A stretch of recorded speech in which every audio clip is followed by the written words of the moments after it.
there, everyone, and good morning. Thanks for joining us on What's Growing On. We appreciate you coming back after our short little hiatus in July so we could get our summer going and get our vacation and family visits all out of the way. So welcome back to Arent. Thanks for joining us as always, Arent. We appreciate it. And just to let everybody know, today we are pre-recorded. So we have this episode is recorded. However, if you have any questions or anything during this episode, please feel free to put them in the comments. We will review the comments and we'll either answer them on the Facebook page in comments, or we will address them on August 16th when we're back live.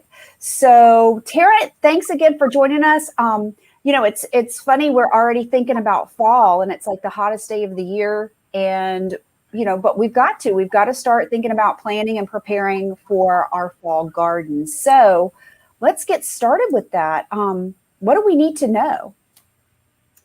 So, and I think we have a slide that kind of gives us some information on that. Yeah. So again, no different than what we've talked about with any of your other, you know, gardening, spring and summer. You need a sunny spot in your yard. Now, this is just preparing for when you plant for fall. But you need that sunny spot, preferably that gets the morning sun, preferably at least 6 hours per day. This is very, very important. Know your planting zone. And so what this does is it gives you some information about when your average first and last frost dates will be, and that will help you determine when you plant certain things. And a lot of times, you know, at our local garden centers, there's a lot of different plants that may not necessarily work well in your particular plant zone, or may not work on the same time basis, you know, North Alabama versus South Alabama, as far as planting dates and things like that. And so you can also get that information from almanac.com. And then know what plants thrive during fall and winter in your area. And this is something, you know, it gets exciting if you're somebody who loves gardening and you go to your local garden center and there's just all these really unique plants and different types of vegetables and things like that. And you're like, oh, this would be fun to grow. Well, yes, but you want to plant only what you know you will eat, because you want to reap the harvest of your garden, and you want to plant things that you'll harvest and you'll eat, and not just that will be fun to grow, but also experiment. If you think something will be fun to grow, buy one of them. Throw it in the garden in its own little spot, and it may be something that year after year you decide is going to become part of your regular, you know, fall garden. Awesome. Great tips. So next we're going to be talking about different varieties of things to plant. So tell us about our hardy varieties here.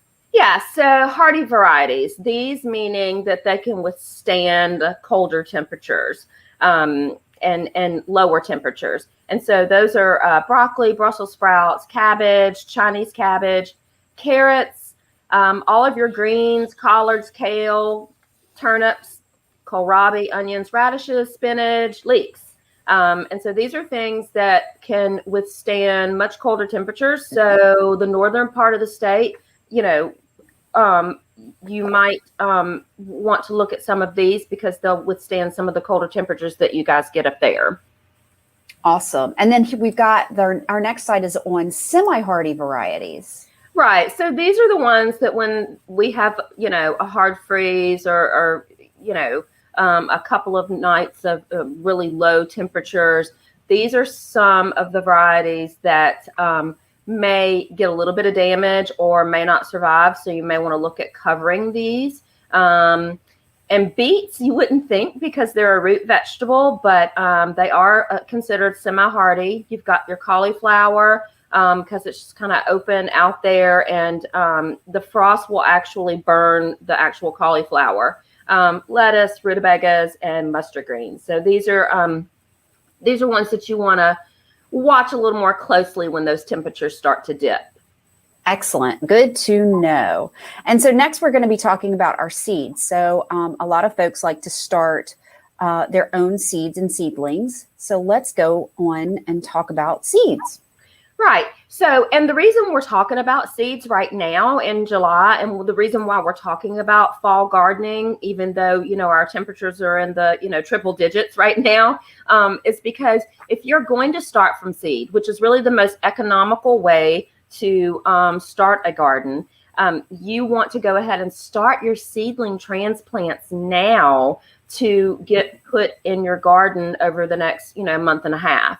And so a few tips: you want to choose high quality seeds that have not expired. I know a lot of our dollar type stores a lot of times carry seeds, for $4, but a lot of times those seeds could be near expiration date. So you just want to check. I mean, I've used seeds from our dollar stores before and had no issues whatsoever, but you just want to make sure that, they are this year's seeds, and there's always a date on the back. Heirloom or organic, I always recommend anything that's organic, and specifically heirloom, because with your heirloom, then you can save seeds from those plants and start your own seed library to where potentially, the next season, you wouldn't even have to buy seeds because you'd already have those from the plants that you grew in your, previous garden. And then purchasing your seeds, you just want to make sure that you keep them stored in their original packet, or if you've opened them and you have some left that you didn't want to use or you wanted to save for maybe a second round of planting, just make sure they're stored in an airtight container and keep them in a cool place. So you don't want to have them open. You don't want to have them left outside. Just an airtight container. A mason jar works great, and just in a cool place, and they should maintain. Awesome. Great tips. And yeah, because you get some bags with just tons of tiny, tiny little seeds, and you can't possibly use all those. So that's great to know that you can store them. And so next we're going to be talking about all the great information that's on a seed packet. Right. And just to follow up on storing the seeds, I did mention that you want to purchase seeds that are the current year, and you don't want to purchase something that, is last year's variety necessarily. I mean, you probably would still get plants from those seeds, but germination rate decreases the older the seeds get. But on the other side of that, if you purchase your seeds, their current year, like you said, there's, 75 little bitty tiny seeds, and you only want 3 plants or 5 plants, you can save those seeds. And if you save them in that appropriate manner, they will last and be good next year. You wouldn't necessarily have the highest germination rate that you would just brand new opening the pack. But I've used seeds before that are 3 and 4 years old and had, a 75% germination rate. So it depends on how you save them and keep them stored. So awesome. So jumping in on how to read your seed packet. So the back of this, planting from seeds, I think, is a little bit daunting for a lot of people, but it really is the easiest. It does take a little bit extra effort as opposed to just buying the already ready to go in the ground plant. It does take a little bit extra effort, but again, it's one of the most economical ways to grow your garden. And the thing about most seed packets is they have all the information you really need on the back to let you know, how you need to plant it. They even have zones and things like that. So we'll just kind of run through real quick. Typically that's where it'll list the name of the plant. So you know what you're purchasing. It'll have a little, description below that. This is a very versatile traditional herb.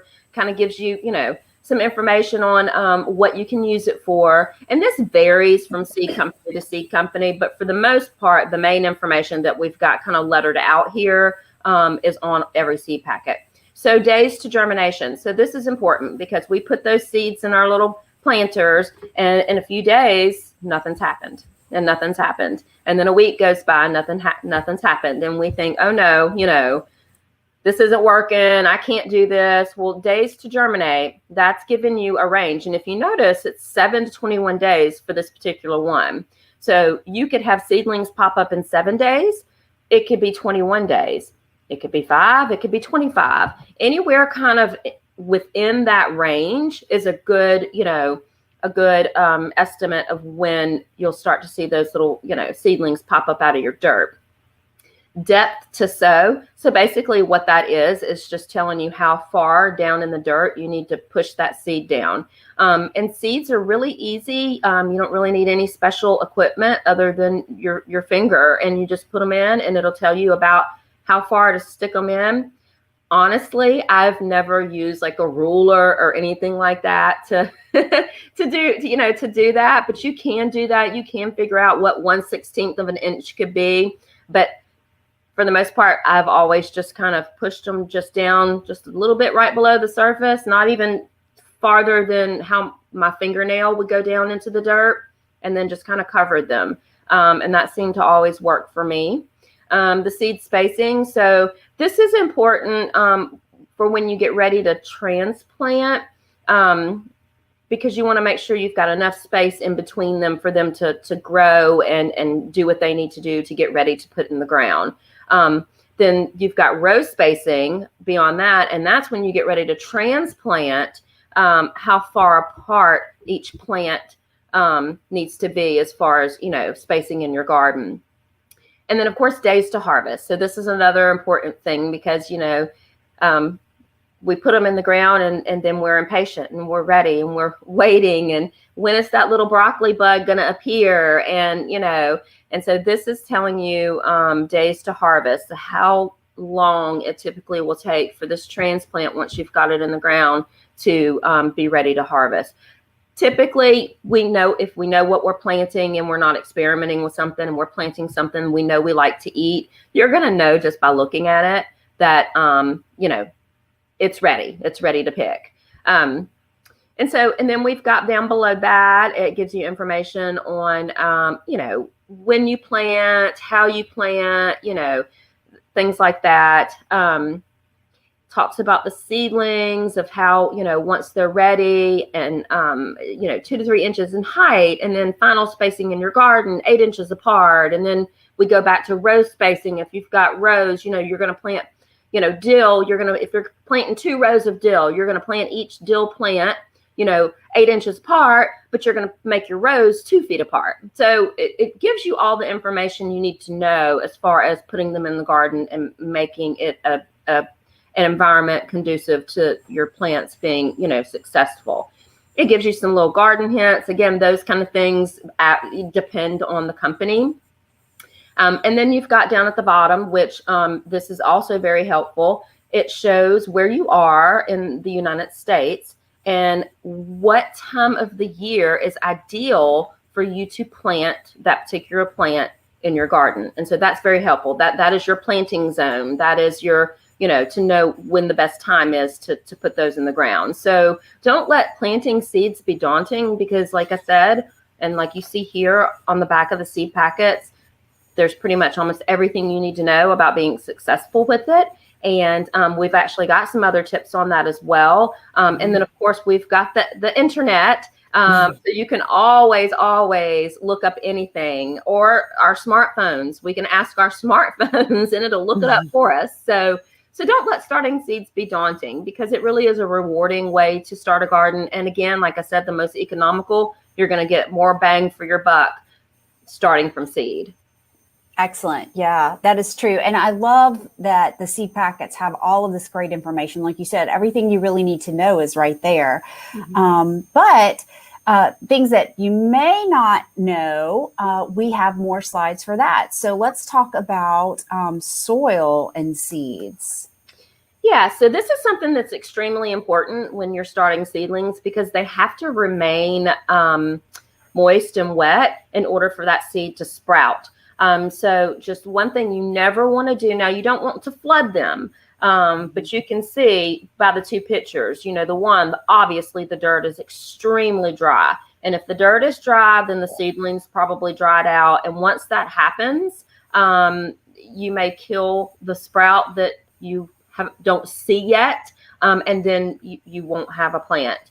So you want to make sure your dirt always looks all pretty and dark like that. And you can do a finger test. That's what they're doing. If you can stick your, because a lot of times when we water, it may not get deep. So it may look wet on top, but then directly underneath that, the soil's dry. So you can stick your finger down, and I would probably stick my finger closer to the side of the, just to not disturb the seedling, because we're probably going to put that seedling right in the middle.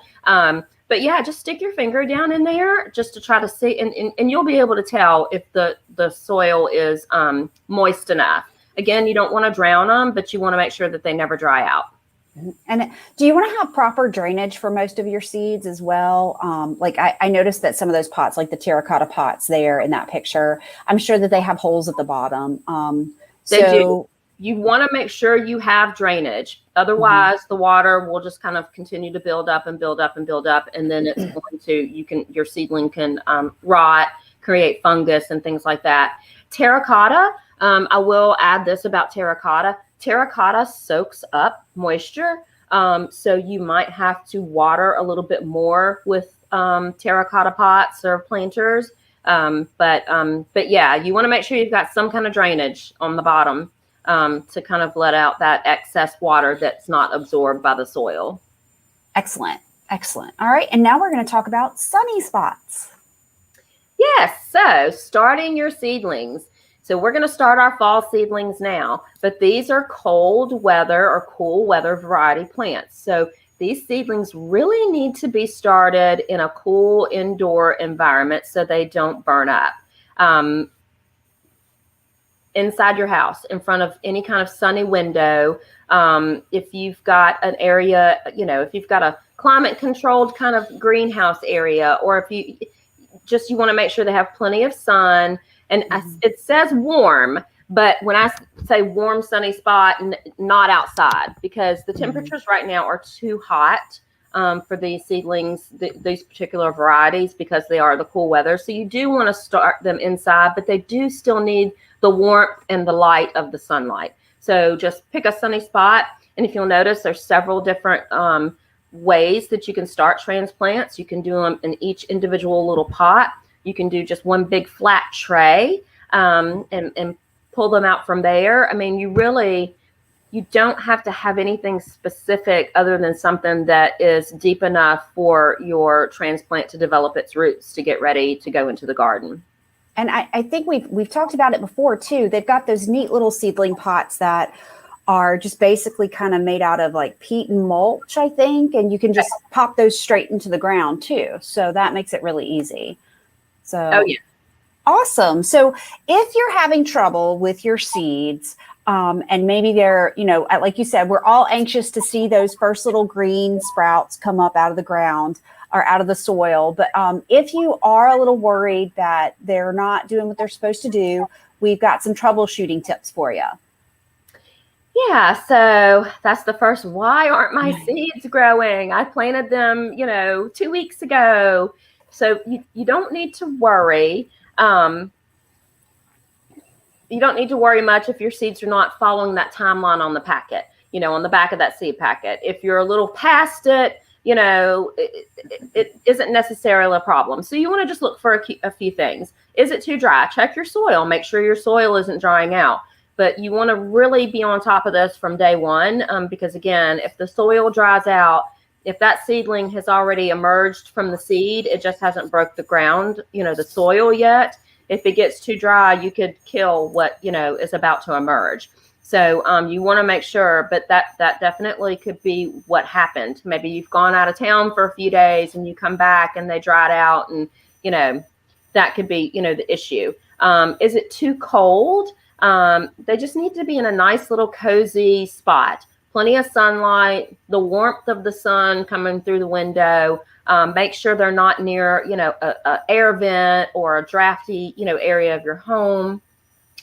And then it could just be germination issues if you've used older seeds. And so when you're planting your seedlings, plant more than what you want for your garden. So if you want, 4 broccoli plants, I would double that and maybe start 8 seedlings for broccoli, just to be sure that if 1 or 2 didn't germinate, you're still going to get what you need. You may be lucky and end up with 8 plants, but you want to make sure you're at least going to get what your goal is. And then, you can always share those seedlings if you're not going to use them with neighbors. Excellent, excellent. And I like the idea of the not too cold, because we were talking about it being too hot outside, and you want them inside, but you probably don't want them near like your air vents in your house. Right. So just because, right now, like I have my air conditioning set on polar, yes. So I don't think, a nice warm sunny spot would be away from the vents and next to a window, definitely. So that's a great tip.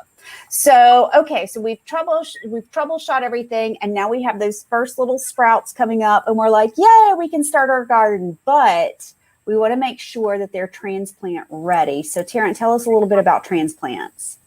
Yeah, so we've got this fancy little graphic here that kind of gives you the life cycle of your seed, and kind of shows you, what happens as it begins to grow and get ready to put in the garden. And so basically what you want to look for, and I know this particular transplant on, looks really small, but it is big enough to go in your garden. You could wait and let it get a little bit bigger and a little bit more sturdier. But once it has that second set of what we call true leaves, so you see it's got a first set of leaves, but you want that second set of leaves to emerge before you transplant it. Once it has that second set of leaves, it's really ready to go in the garden. Excellent. Again, you can put it in that small, or you can wait till it gets, several inches tall and has multiple leaves. It's whatever you're comfortable with. It's not going to hurt either way. If you put them in this soon, you just have to be a little bit more delicate. Or if you wait, a week or two more and let them get a little bit more sturdy, it's not going to hurt the plant either way. It's just, you have to be a little bit more delicate planting the small ones with just the second set of leaves. Right. And I would think that and tell me if I'm wrong, but if you had some seeds that were quick to germinate and they're like ready by the end of, they're almost ready by the end of August, 1st of September, if you plant them today to put in the ground, you may want to wait a little bit because it may still be too hot for them. Especially if we're talking about fall plants. Yeah, and it just depends on where, where your zone is. Right. You can go ahead and put them in the ground at the end of August, in the northern part of the state. Right. I think we're all experiencing excessive heat right now, so we all might want to wait. Hopefully our weather will cool down enough, at the start of what we think is fall. It's September, Right. But yeah, you may want to wait if, and typically the weather will you'll see the pattern start to kind of change. And you'll know that, we're probably not going to have any more, 99-degree days after a certain point. Right. Yeah. Very good point. Very good point. So again, we're down here in Mobile, so it's always, we always think of it like today, for instance, the heat index is 115. So I'm always thinking of south subtropical, but you're right. Somewhere in Huntsville could possibly do it. So that's a great thing to keep in mind. And another thing to keep in mind, folks, is, when you do watch this live on Facebook, these are recorded on Facebook and YouTube. So if you're not quite at that point, if you're like way down south here where it's just really, really going to be hot for a while, you can always go back and review these videos when you're ready to start your planting and everything. Just don't wait too long because you really want to, get those fall seedlings ready and started. So, all right. So we've got some transplants. We're going to get some tips here for our transplants. So tell us these. Yeah. So this is a pretty extensive little list here. But this is on down the road when you're ready to put your transplants in the ground. And so we put this in here, even though you might not be ready to do this for another 6 weeks or so. But like Dorothy mentioned, these are live. You can go back and watch them. This one obviously is pre-recorded, but we'll play on Monday. But you can always go back to the AARP Alabama site and rewatch these. To come back. And so when you're ready to transplant, I don't remember everything that was on that list, you can always go back and watch them again. So, but these are just some tips for when you're ready to do that. You just want to make sure that your soil's ready. You need to loosen your soil. And you can do this with any kind of a garden tool. You can do it with your hands, but you want to make sure your soil's loosened at least down about 12 plus inches. That way, when those roots, when you plant that transplant, those roots can kind of freely spread out and kind of start to, adapt and get, settled. You want to water the planting site before you transplant, just to make sure that the water is equally distributed.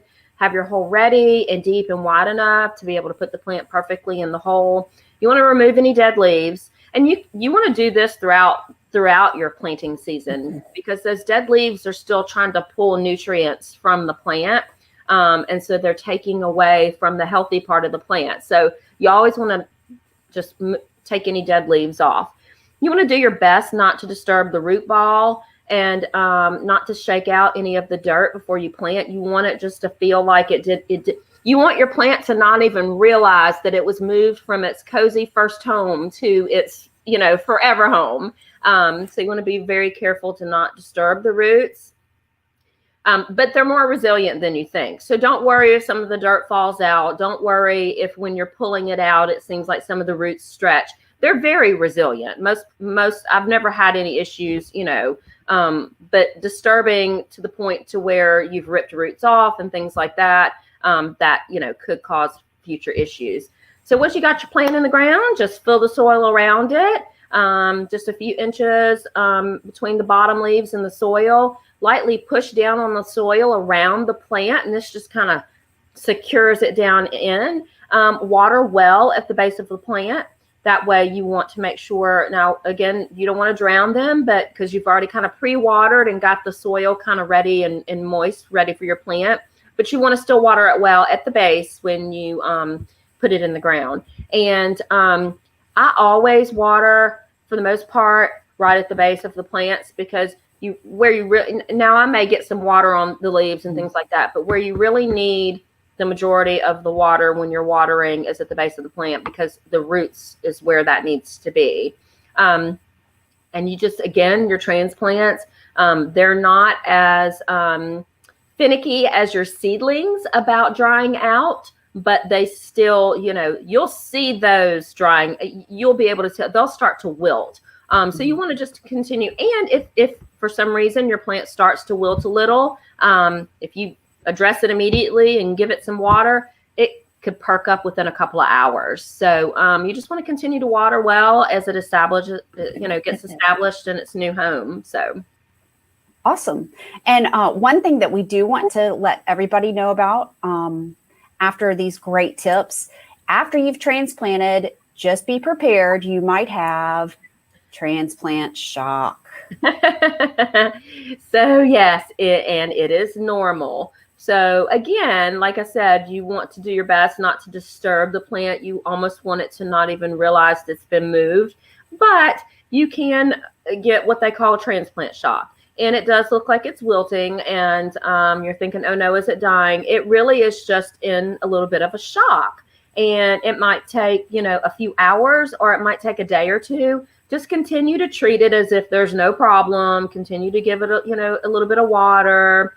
If you're, doing any fertilizing or anything like that, you just want to continue to do those things, and they should perk right back up. Excellent. Excellent. Now, the next two slides we're talking about what really works well for your new little transplants as far as nutrition and what they need. So let's talk a little bit about mulch. Right. So once you get your transplants in, you want to mulch around them. This can be straw. This could be leaves. This could be a mulch that you have purchased that's specifically for this. This could be compost. Leaves are really some of the best because they're pretty much everywhere if you've got a lot of trees around, and they're free. So, and a lot of times, when we needed leaves at the farm, I'd scout my neighborhood when everybody would put their leaves out for the big truck to come by, and I knew certain neighbors that they'd rake all their leaves and bag them, and we go get those leaves and spread them in the garden. But this helps prevent weeds. It helps put a little cozy barrier around your plant. So this also helps with colder temperatures and keeping the warmth down in the soil. And it also is good for your plants because it's another source of nutrition, and eventually the mulch will break down and turn into rich soil around your plant. So it's really, beneficial in many ways to mulch around your plants. Awesome. And kind of on top of that, we've got our favorite, compost.